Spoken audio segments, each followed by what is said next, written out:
So what are those? I can tell you what they are. They are SR20 hydraulic lifters. And the reason that I bought them, basically, we think that there's a faulty lifter causing noise in the cylinder head. So I've bought a new set. I could have tried bleeding them up, but I thought for the money, I may as well just get a new set. They're likely to be tired, being on a car that's like 20 years old. It's not something that we replaced when we rebuilt the engine. So yeah, I thought I'd get a set and get them fitted before mapping, because in case it causes any difference in the way the engine runs, obviously it's a good idea to do everything you can before you get the car mapped.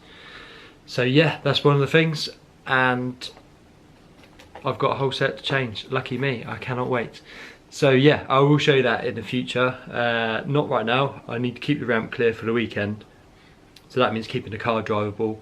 But yeah, next week I'll probably take the cam cover off, cams out and everything, and replace them, fingers crossed. I'll have to bleed them up, possibly. They may come pre-bled. Who knows? But yeah, so anyway, let's get on with today. So yeah, I'm going to head off today to the workshop, as per usual. You know the drill. I've got a few bits and pieces to do. I have got some bushes coming for the diff, finally. Big thanks to Powerflex for sorting them out for me. I've got some Black Series bushes coming. They won't be here for a few days, I should think, so all I'm going to do for now is bolt the diff back in once I've refurbed the drive shafts. So that's what I'm going to do today. I'm going to strip them down, clean them up, and re-grease them, and then I'll be ready to go back on. And then it will just be a case of fitting the diff bushes. Fingers crossed they'll arrive before the weekend, before Friday. If not, I'll put the diff back in anyway, drive the car out, and then I'll get it back in on Monday and I'll fit the bushes, and then they'll all be done, finished, and then it'll be all sorted. 1000 horsepower capable rear end setup, finished. Yeah, so that's where we're going to go. Gonna head off now, get in the car, or the van should I say, and crack on. So yeah, I hope you liked the Autosport video. Me and Mark had an awesome time at Autosport, catching up with sponsors and just people generally just looking around. Definitely worth going. If you've never been to Autosport before, it's good to have a look around, nice to see the cars and stuff like that, if that's what you're into. Obviously you're into that, otherwise you'll be watching this, unless you just like watching me, and then that's a bit weird. But either way, thanks for watching. So yeah, I'm gonna grab a quick coffee, jump in the van, and we'll get the fuck out of there, go to the workshop. So back in the workshop. As you can see, it is a bit of a shithole in here, I'm not gonna lie. So the first 20 minutes I'm gonna spend tidying up the place, just so I can move around. I'm gonna chuck the diff back in. As you can see, it's on the floor, all painted black. No diff bushes yet. I'm waiting for the diff bushes to arrive from Powerflex. However, I need to get the diff back in the car so I can get the car outside, so I can drive it out, so the ramp's clear for the weekend, because my dad needs to use the ramp. So yeah, I'm going to tidy up, get that sorted. It's mad how 2018 is going so fast already. We've had Autosport, that's been and gone, and now we're making plans for the year. Different events. Obviously we've got 5 rounds of BDC, then we have Japfest 1, Japfest 2, Tracks 1 and Tracks 2 at the minimum. Those are the events. Oh, and probably the JDM Coombe event as well, which is always good. So yeah, need to get stuck into the car. It's absolutely filthy still. Yeah, pretty happy with the progress so far, but I need to crack on nonetheless. I need to spend every day in here that I can, that I'm free, basically powering on. Make sure the car is perfect. Not a lot to do to it, in all honesty. It's not like I'm doing a full bare shell rebuild or anything, but you know, even the smallest of jobs can take a long time if they go wrong. So yeah, right, today, drive shafts. Need to strip the drive shafts and repack them with grease. I have fresh grease on the shelf. I have clips over there in the bag, new metal clips, like retaining clips for the boots. So yeah, I'll strip them, clean them, grease them, put them back together, chuck them on the car, chuck the diff in, and then after that, I guess I'll start looking at something else. So yeah, let's do that. And they say if we'll only avoid any confrontation with the enemy, he'll forget his evil ways and learn to love us. All who oppose, all who oppose, forget his evil ways and learn to love us. All who oppose, all they say of them. They say we offer simple answers to complex problems. Well, perhaps there is a simple answer.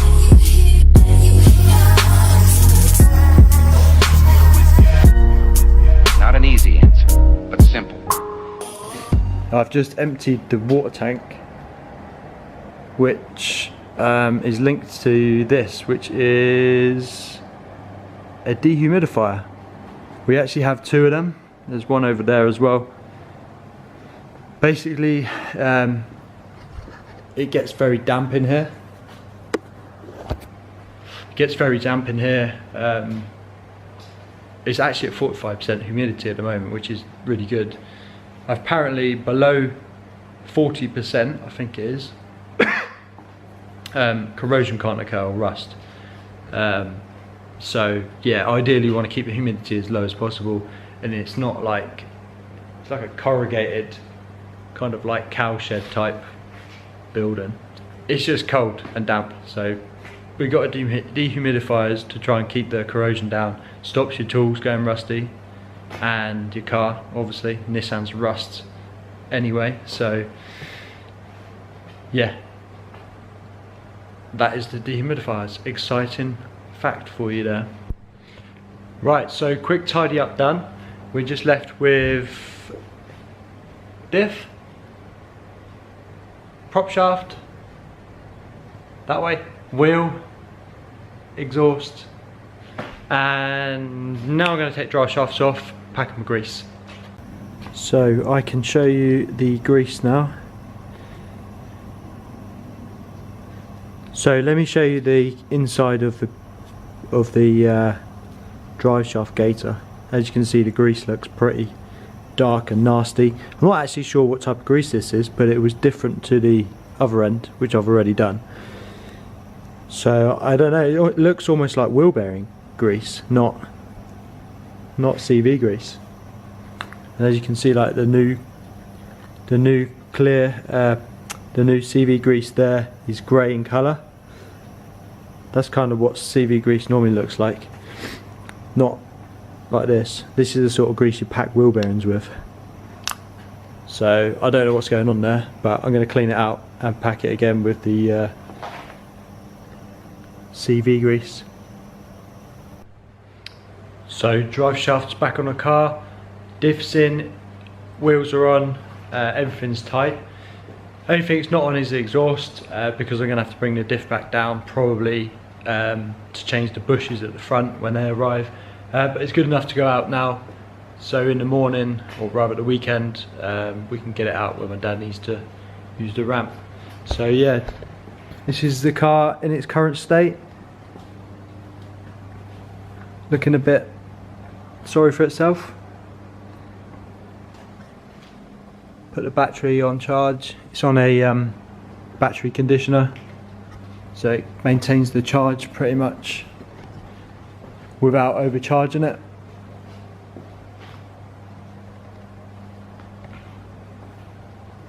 So yeah, I'm going to probably end up taking the stickers off in the coming weeks once we've got our new design of wrap sorted. That's a job that I hate. I always dislike taking stickers off. I can appreciate it must be hard to put them on, but taking them off is just, it kills your nails and it's a bit of a miserable job. So I may call in some help for that one, just to get the whole job done quickly. Yeah, maybe speak to the family at the weekend, see what they're doing, see if how they're fixed, and if they fancy pulling stickers off a drift car. Yeah, so who knows what the new design's going to look like? I don't. I don't think the team do yet. We're still in the design stage, shall we say. So yeah, watch this space. Lots of new stuff coming to the channel. I have a lot of content to record, video, film, and put up on here on this YouTube channel over the next few months. The seats have arrived for the RX-8, the bucket seats that I was talking about. So if you didn't see that video, you can see it here. Yeah, so they're bucket seats with, I think, adjustable rails. Don't know if my dad went for harnesses, probably, knowing him. But yeah, the RX-8, it was just basically a road car, which we're kind of turning into a track car. And then my dad says to me the other day, he was bored at work, had nothing to do, so he stripped all of the interior out. So in the next video, no doubt, I will probably show you the RX-8 interior, or what's left of it anyway. So yeah, it's just, I don't know where that car's going, but it's like the middle of winter, early January, it's freezing cold, miserable, and my dad's quite happy to drive around in a car with no interior and a set of bucket seats in it. So fair play to him. I like the creature comforts of my transit van with the heated seats and nice comfy interior, but each to their own. Yeah, so thanks for watching this video, and I know there wasn't a great deal of content in this one, but I'll be putting out another video tomorrow, and I'll have something else that's going on. So yeah, catch up with you tomorrow, and thanks for watching.